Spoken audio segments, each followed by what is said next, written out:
The room felt cold, much colder than the void of space just beyond the thick observation window. Commander Kale sat straight and still, his hands resting lightly on the polished synthwood table.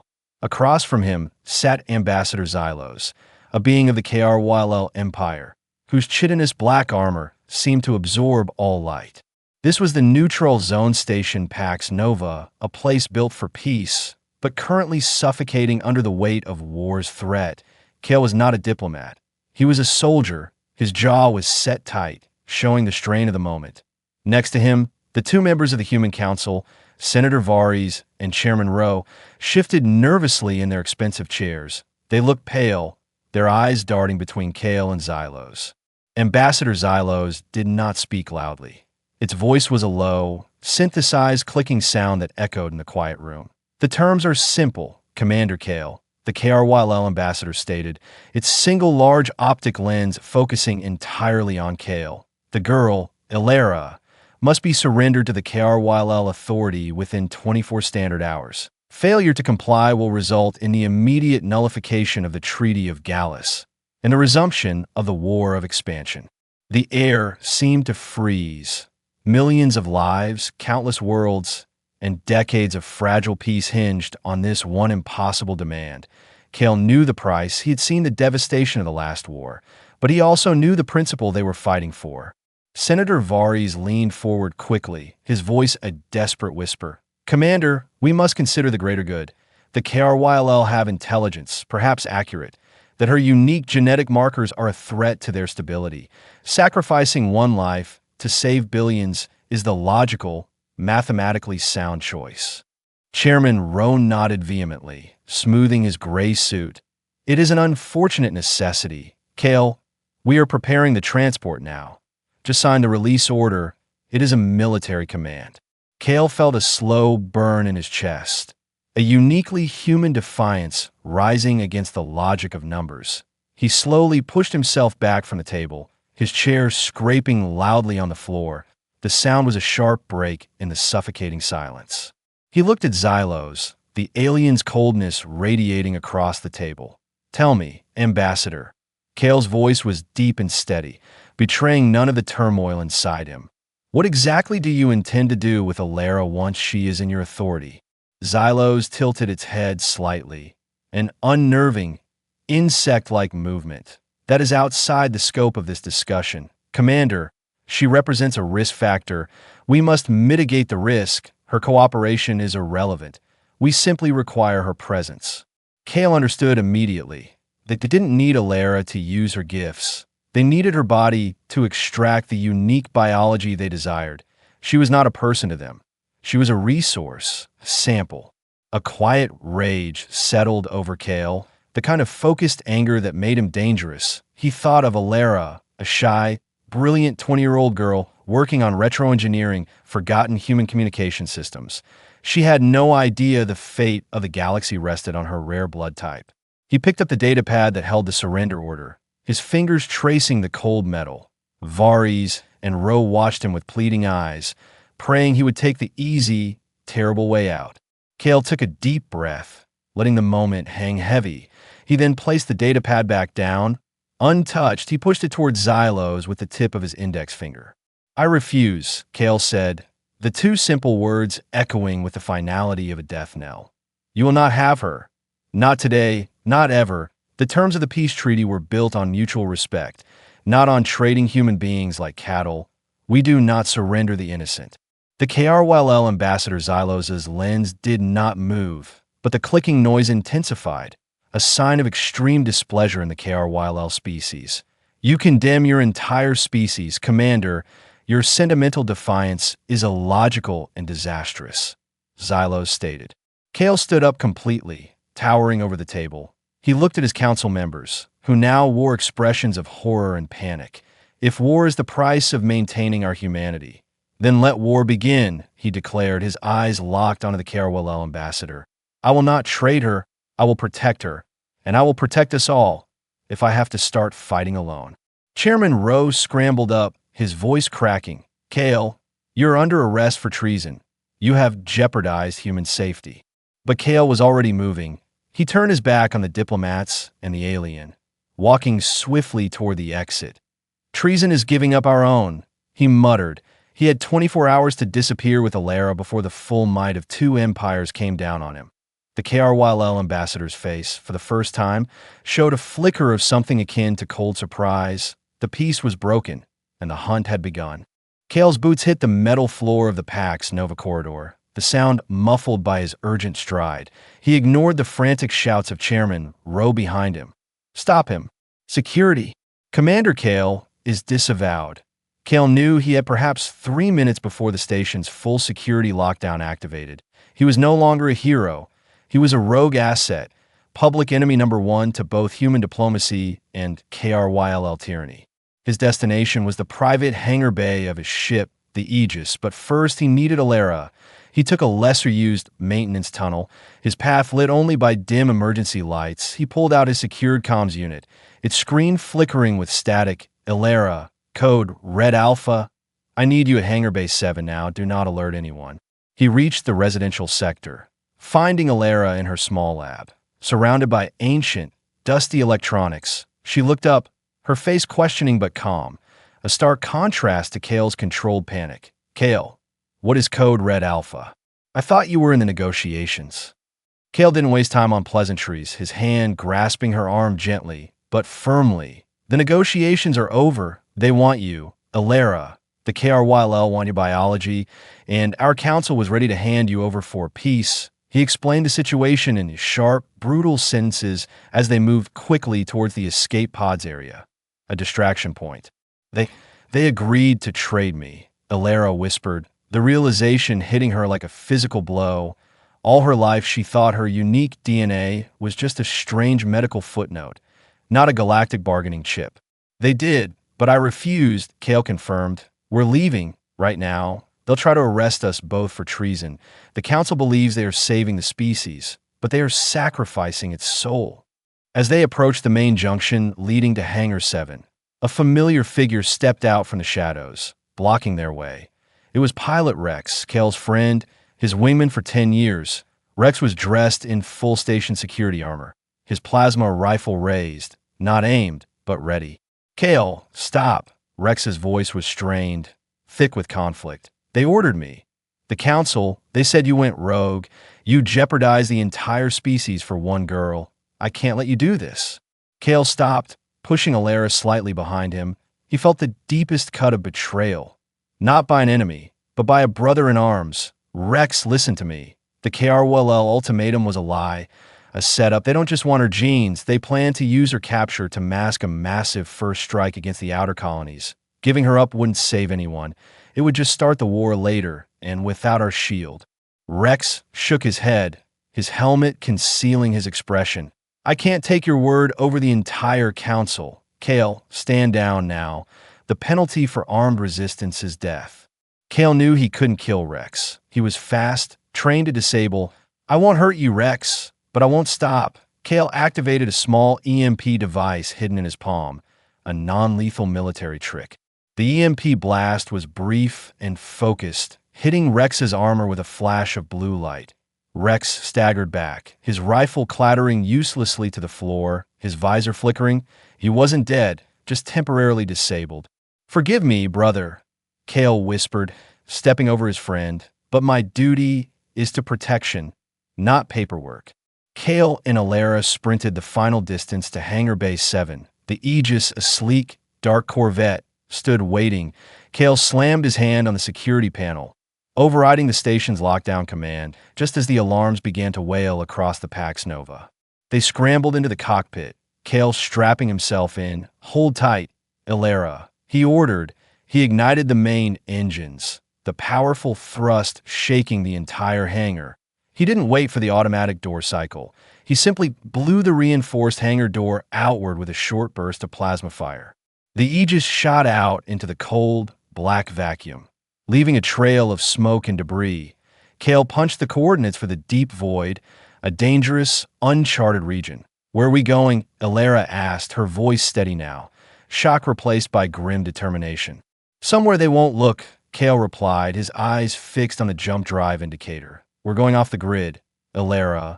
And then we turn around. We can't let them have the weapon. We're going to stop this war ourselves. The jump drive charged, bathing the cockpit in an ethereal blue light, and with a silent, violent snap, the Aegis vanished into hyperspace, leaving the political turmoil and betrayal behind, but carrying the weight of the galaxy's fate with them. The jump out of the Pax Nova system was jarring, violent, and perfect. Kale had pushed the Aegis far beyond its safe limits. The emergency jump shaking the ship's very structure. Now, they drifted silently in the deep black, millions of light years from the nearest human sector. This region was known only as the Veil, a dense, chaotic field of gravitational anomalies and rogue asteroid belts. A perfect place to vanish. Kale engaged the ship's stealth systems and breathed out a long, slow breath. For the first time in hours, he checked on Alara, who was secured in the co-pilot's seat. She was pale, but her eyes held a new, fierce clarity. The fear was replaced by a kind of focused resignation. "We are safe for now," Kale announced, his voice rough from adrenaline. "But that won't last. The KRYL will assume I'm running toward the border. The Human Council will assume I'm running to a remote loyalist base. They will both be wrong." He set the ship on a slow, calculated course toward a specific, uncharted point in the Veil. "We're going to a place called the Cache," Kale explained, his gaze distant. "It's an abandoned deep space refueling depot used by rogue traders generations ago. It's well shielded, forgotten, and exactly what we need." As the Aegis slipped past massive, slow-moving asteroids, Alara began working feverishly on her console. Not on escape routes, but on decrypting the scraps of data Kale had managed to grab during the negotiation. "Kale," she said, her voice tight with urgency, "you were right. The ultimatum wasn't just about neutralizing a threat. It was a distraction. I found fragmented schematics in the Council's network traffic. The KRYL are preparing the Vanguard deployment." "Vanguard," Kale repeated, his hand gripping the controls. "That's their name for a full-scale invasion fleet deployment, but that shouldn't be ready for months. The treaty protocols." "Protocol doesn't matter to them," Alara interrupted, her eyes glued to the scrolling alien text. "The KRYL were going to launch the Vanguard, treaty or no treaty, and they used my threat as the final excuse. If the Council had handed me over, the KRYL would have simply said the surrender was too late and attacked anyway, using the Human Council's panic against them." Kale felt a cold certainty settle over him. The Council hadn't just sacrificed him and Alara. They had almost signed the death warrant for the entire human species based on a lie. "They made us look weak." Rex's betrayal, the Council's fear, it was all part of the KRYL plan to shatter our unity before the real war started. Hours later, they reached the Cache, a dark, cavernous hollow carved deep into a huge metallic asteroid. Kale expertly maneuvered the Aegis inside, the ship docking perfectly on an aged, automated landing clamp.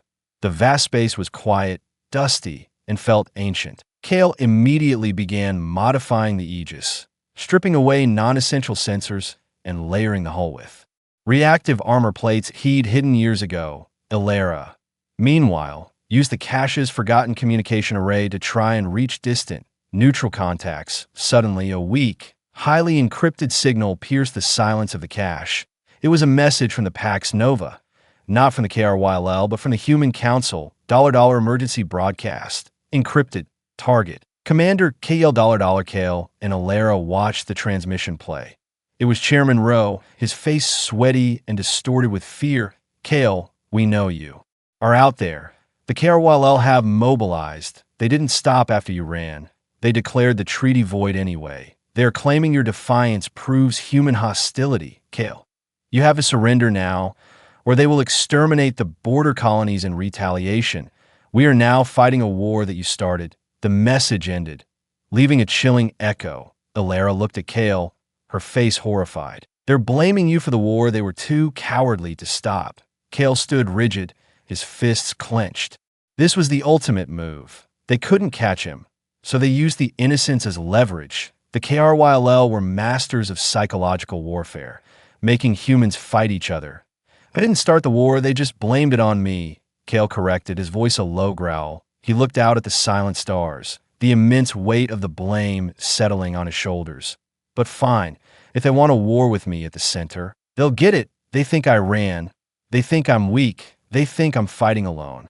It's time to show them exactly what human defiance looks like when protection is the only mission. He armed the first of the hidden weapon upgrades on the Aegis. The fight was officially on, and Kale had just declared himself a one-man army. Kale could not ignore the Human Council's panic broadcast, though he knew it was a desperate, manipulative tactic. The KRYLL were attacking the border colonies to force Kale out of hiding, to make him surrender or watch millions die. Kale's jaw hardened. He would not surrender, but he would also not let the innocents burn. Alara, calculate the fastest route to the Cerberus sector, bypassing all established jump lanes. Kale ordered. They expect me to run toward the core worlds or surrender at the border. We're going through their established blockade.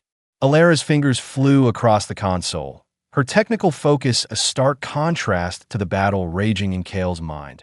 Route calculated, Kale. It takes us right past the main Carawell destroyer picket line in the Vesta Nebula. 3 heavy-class destroyers, 1 cruiser. They are waiting for larger human fleets, not 1 rogue corvette. Perfect. Kale grinned, a cold, dangerous expression. They're looking for an army. They will find a ghost. The Aegis jumped out of the veil and immediately went dark, cloaking systems humming. The Vesta Nebula was a field of swirling, thick gas clouds and sudden pockets of high gravity. A terrible place for a large ship, but a playground for Kale's small, heavily modified corvette. Kale navigated the chaotic nebula manually, trusting only his senses and Alara's precise gravity readings. Ahead, the 3 KRYLL destroyers, massive, jagged gray ships, moved slowly through the gas, their weapons charged, their sensors sweeping, looking for anything that registered as a proper threat. They are too arrogant, Kale muttered. They rely on size and heavy shields. They never learn finesse. Kale engaged his unique, custom weapon system. The Echo missiles. These were not powerful warheads, but tiny, silent drones designed to mimic the energy signature of a major fleet. He fired 20 of them into a dense gas cloud, then executed a sharp, silent maneuver, using a nearby gas giant's gravity well to sling the Aegis into a tight, low orbit. The KRYL sensors immediately detected the Echo missiles bursting from the cloud, registering them as a sudden, massive energy surge. KRYL communication chatter increasing. Alara reported urgently. They think a human-heavy fleet just arrived. They are diverting all power to shield reinforcement on the starboard side. This was the opening Kale had planned for.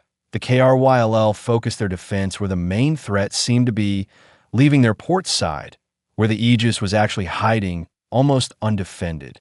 Kale engaged the thrusters, shooting the Aegis out of the gravity well like a stone from a sling. The tiny corvette was suddenly moving at impossible speed, directly toward the rear of the cruiser, the largest ship in the fleet.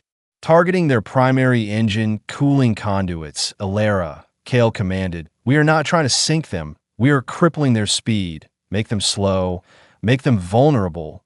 The Aegis closed the distance in seconds, too fast for the KRL's automated defense guns to lock on. Kale fired 2 specialized plasma sabot rounds, armor-piercing projectiles designed to penetrate deeply before releasing their payload. The shots hit the cruiser's engine section, not exploding but burning through the conduits. The massive ship instantly suffered catastrophic power fluctuations. It veered violently, colliding with one of its own destroyer escorts, sending both ships spinning helplessly into the thick nebula gas. The 3rd destroyer, panicked and blinded by the gas, tried to break formation. Kale didn't pursue. He had achieved his goal. 3 massive ships, immobilized, blinded, and no longer a threat to the Cerberus sector. Damage assessment. Kale breathed out, adrenaline still pumping through him. Cruiser disabled. 1 destroyer heavily damaged. The 3rd is retreating in chaos. Alara reported, a look of awe on her face. Kale, that was impossible. You took out their picket line in under 90 seconds. Kale just gripped the controls, his face grim. It was necessary, Alara, but they know we are fast, and they know we are smart now. The KRYL will send something far bigger and far colder next time. The KRYL do not tolerate humiliation. He piloted the Aegis away, leaving the chaos behind, But just before the next jump, a cold, clear signal cut through the encryption. It was a direct message from the KRYLL flagship. The Imperator, not a warning, but a promise. The trade failed. Commander, now. The debt is paid in blood. We will hunt you until your defiant species begs for mercy. We have taken your measure, and you are inadequate. Kale didn't flinch. He looked at Alara, who was now fully aware of the scope of the war they were in. They think they know my measure, Kale stated, his voice quiet but full of steel. Kale knew he couldn't keep fighting a strategic war while Alara remained a ticking time bomb. The KRLL's advanced sensors could still detect her unique biological signature. Even if the Aegis was cloaked, the KRYLL only needed one lucky sweep to find them. We need a permanent solution, Kale declared as the Aegis emerged from hyperspace near the edge of the abandoned Xylos system. A location shrouded in myth and fear. The KRLL's tracking technology is based on detecting specific organic resonance. We need to mask it completely. I know of only one way, Alara said, her eyes fixed on the data Kale had pulled from an ancient human military archive. The precursor cultures, the ones before our current galactic civilization, developed null-field technology. It could render organic signatures undetectable, essentially making you a ghost in the biospectrum. Kale pointed the Aegis towards a dead, crystalline planet orbiting a dim star. The archive suggests one null-field generator was left behind on planet Ethel. Guarded by automated defenses, it's the closest and the only option. Landing on Ethel was a nightmare. The planet was a maze of jagged, light-absorbing crystal spires and deep canyons. Kale parked the Aegis deep inside a ravine. Camouflaged by mineral dust, they donned light, armored suits, and set out toward the rumored temple site.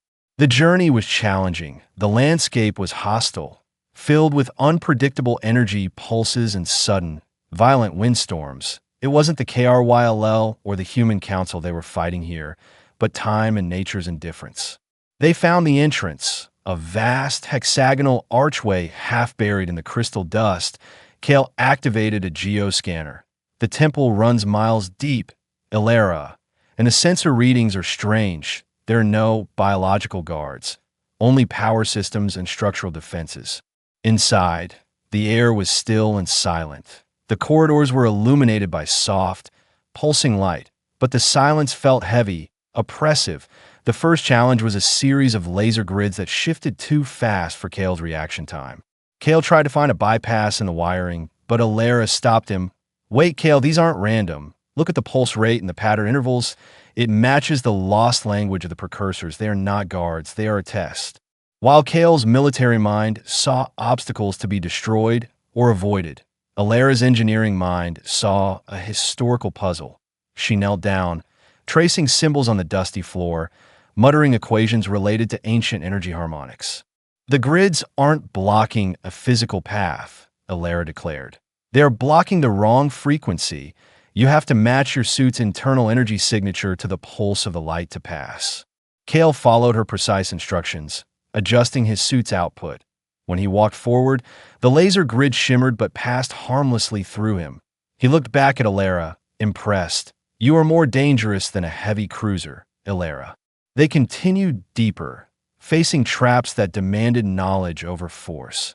Magnetic fields that required precise polarity reversal, and sonic chambers that needed a specific, archaic tune to open the doors. Kale acted as the shield, destroying automated security drones with non-lethal kinetic blasts.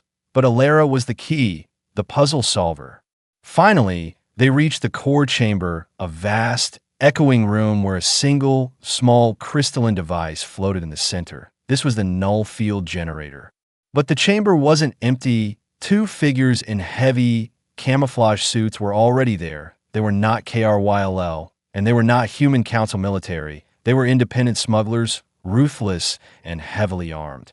Well, look what the void dragged in. One of the smugglers sneered, aiming his rifle. We tracked this relic for months. You two just saved us the trouble of figuring out the light show.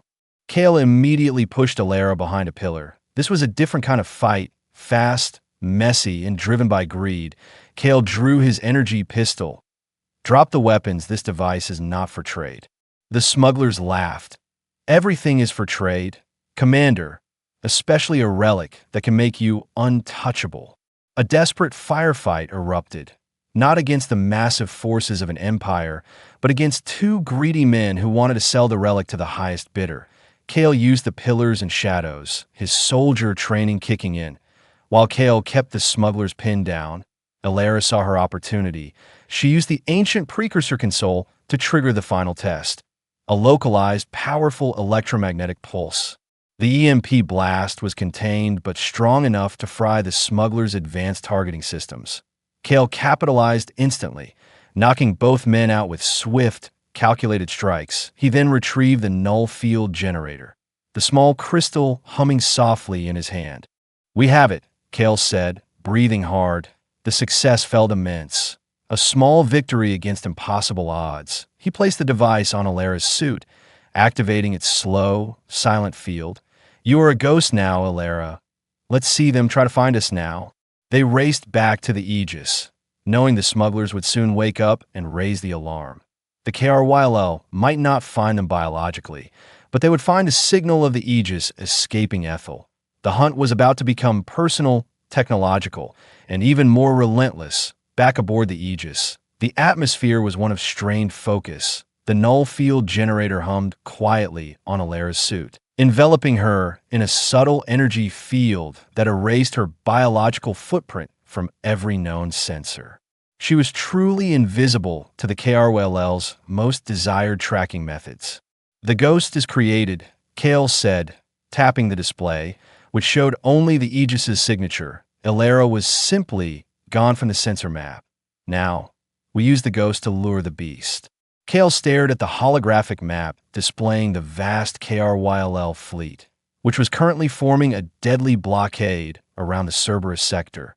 Their flagship, the Imperator, a monstrosity of metal and weaponry, sat at the center, radiating arrogance.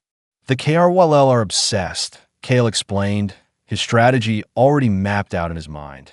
"They believe Alara is the key to victory, and they believe I am carrying her. We need to confirm that belief and then shatter it." He pulled out an old, beat-up automated cargo drone, small, expendable, and easily mistaken for a tiny scouting ship. "We are transferring the null field generator to the drone," Kale instructed. "It will create a massive, distinct energy signature, the signature of the unique precursor tech the KRYLL fear, and the KRYLL will read that as Alara is here." Alara looked at the drone, then back at Kale, her brow furrowed. "You are making the drone the target, but if they capture the generator, they will realize the deception quickly. It won't buy us much time." "Time is all we need," Kale replied, his eyes gleaming with a reckless determination. "We don't send the drone toward the blockade. We send it directly toward the Imperator." Kale manually programmed the drone's flight path. A straight, suicidal line into the heart of the enemy fleet. He transferred the null field generator, turning the cheap drone into the single most valuable target in the galaxy. The drone launched silently, a tiny speck accelerating through the void. Minutes later, the KRYLL sensor screamed with alert. "They've taken the bait, Alara." Kale watched as the KRYLL fleet, dozens of destroyers and frigates, began abandoning their defensive positions and scrambling to intercept the lone, tiny drone. Look at them panic. They're so sure they have found the prize. They have forgotten all strategy. The Imperator itself began maneuvering, moving to secure the approaching target, its massive shields dropping slightly as the command deck prepared a tractor in the precursor asset. This was the opening. Kale piloted the Aegis, still fully cloaked, in the opposite direction of chaos. He used the diversion of the KRYLL fleet to slip right past their perimeter and head directly toward the Imperator's exposed flank. "They are concentrating all defense on the drone's vector," Kale explained. "They have left a blind spot the size of a planet on the rear of the flagship. They never expected one small ship to sneak past the entire fleet and go for the head of the snake." Alara tightened her harness, fear and respect mixed on her face. "Kale, if you dock with the Imperator, you'll be inside their most heavily guarded vessel. This isn't just defiance. This is madness." "It's protection, Alara," Kale corrected, his voice calm. "I cannot fight their fleet, but I can cripple their command. They wanted the war to start with a trade. I will end this phase of the war with a message. The Aegis silently approached the colossal, jagged stern of the Imperator. Kale piloted the ship with surgical precision, locating a rarely used maintenance hatch designed for orbital repair bots. Kale initiated the docking sequence. The metallic hiss of the airlock ceiling behind them felt like the final click of a trap. The Aegis was now attached, like a tiny parasite, to the belly of the beast. Kale turned to Alara, handing her a data spike. "Stay here, Alara. You're the ghost. They can't see you. They can't track you. If anything goes wrong, you jump the ship out of here. My mission is to plant this spike." "What does it do?" Alara asked, her voice trembling slightly. "It broadcasts the truth," Kale said, his hand resting on the ship's control panel one last time. "It will use the Imperator's own massive communication arrays to send a coded message to the Human Council and the KRYLL High Command. That the KRYLL lied, that the invasion was planned months ago, and that I was the one who refused to let humanity fall into their trap." Kale opened the inner airlock, stepping onto the cold, alien floor of the Imperator. He was alone, deep inside the enemy's heart. He looked back at Alara, offering a grim smile. "The KRYLL wanted me to trade her away," he whispered, drawing his energy rifle. "I chose protection. Now, they faced the price of that choice." He sealed the door behind him, leaving Alara alone in the silent, waiting cockpit. The final confrontation had begun. Kale moved through the cold, geometric corridors of the KRYLL flagship, the Imperator. He was a single, blazing point of human heat in a universe of alien coldness. His objective was the main command bridge and the vast communication nexus beneath it. KRYLL security patrols, rigid and slow, quickly realized an intruder was aboard, and the silent ship erupted in alarms. "Intruder detected. All units intercept." The KRYLL internal comms shrieked. Kale didn't fight to kill. He fought to advance. His kinetic rounds targeted joints, armor weak points, and sensor packs, leaving behind a trail of disabled, clicking KRYLL soldiers. He used the ship's cramped maintenance tunnels, forcing the large KRYLL troops into tight bottlenecks. Where his agility and human unpredictability gave him the edge, the suspense was agonizing. Every door Kale opened led to more guards, more danger. Alara, monitoring the fight from the Aegis, could only track Kale's vital signs and the escalating internal chaos of the Imperator. She was the ghost, helpless to help her. Protect her, Kale finally blasted his way into the communication nexus, a vast, dizzying chamber filled with pulsating alien tech. A KRYLL commander, larger and heavily armored than the rest, was waiting, its plasma axe already spitting dangerous blue energy. The fight was brutal and fast. The commander was strong, relying on sheer power. Kale relied on speed, ducking the slow, sweeping attacks. He finally created an opening, jamming the commander's axe into a nearby power conduit, creating a massive overload that stunned the KRYLL officer. With seconds to spare, Kale reached the main network terminal. He slammed the data spike he carried into the alien interface. He bypassed 5 layers of security in a desperate, fingers-flying sequence, his combat training making his mind sharper than any hacker. The spike took over, sending the coded broadcast. The recorded evidence of the KRYLL's planned invasion, their true motive for demanding Alara, and their full Vanguard deployment schematics. Out across the galaxy, it was transmitted on every human and neutral frequency, authenticated by the Imperator's own signature, $$ broadcast message. High Command Imperator authentication $. The message was clear. The KRYLL had already planned war. Kale didn't start it. He merely exposed a lie. He didn't sacrifice Alara. He protected her, and in doing so, saved the Human Council from their own terrible mistake. Suddenly, a cold, synthesized voice cut through the chaos in the Nexus. It was Ambassador Xylos, the negotiator from Part 1, speaking directly through the console speaker. "Commander Kale, you have destroyed years of subtle KRYLL planning. Your defiance is unacceptable. We have detected your ship's energy signature. The Imperator's internal security force will reach your docking bay in 30 seconds. Kale looked at the console, the data spike flashing green. Mission complete. He grabbed the spike, extracting it just as the power conduit exploded behind him. He knew he had minutes at most. He raced back toward the Aegis, dodging newly activated automated defense turrets. He reached the small docking bay just as a squad of KRYLL heavies burst into the corridor. "Elara, open the hatch now," Kale yelled into his helmet. The airlock hissed open. Kale threw himself inside, slamming the outer hatch closed just as plasma fire scored the heavy metal. "Release the clamps." "Full power to the jump drive now," Kale commanded, his voice ragged. Elara, her face streaked with tears of tension, executed the sequence perfectly. The Aegis disengaged from the Imperator. Kale, with one last, violent burst of engine fire, shot the Corvette directly through the massive ship's primary weapon array, rendering it useless. The Aegis jumped, leaving the crippled KRYLL flagship and the confused, panicking KRYLL fleet behind. They emerged light years away in a quiet, beautiful nebula. Kale finally slumped in his seat, exhausted. Elara watched the galactic news channels flicker onto the screen. The Human Council, shamed and shocked by the proof, was now mobilizing for real war, but this time they weren't fighting for peace, they were fighting for survival, with their humanity intact.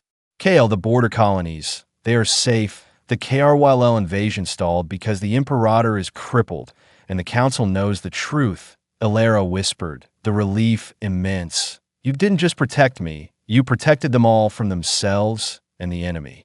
Kale looked at the distant, silent stars. He had faced an impossible ultimatum, and by refusing to trade a life, he had reaffirmed the fundamental human value: protection over profit, defiance over surrender. "The war has just begun, Elara," Kale said, his voice stronger now. "But we won the first battle. We showed them that humanity will break alliances, rules, and entire fleets to protect what is right." He smiled, a genuine, tired soldier smile. "We are humans, and we will never surrender the innocent." The stage was set, the hero was defined, and the great human KRYLL war, fought on the terms of defiant protection, had finally begun.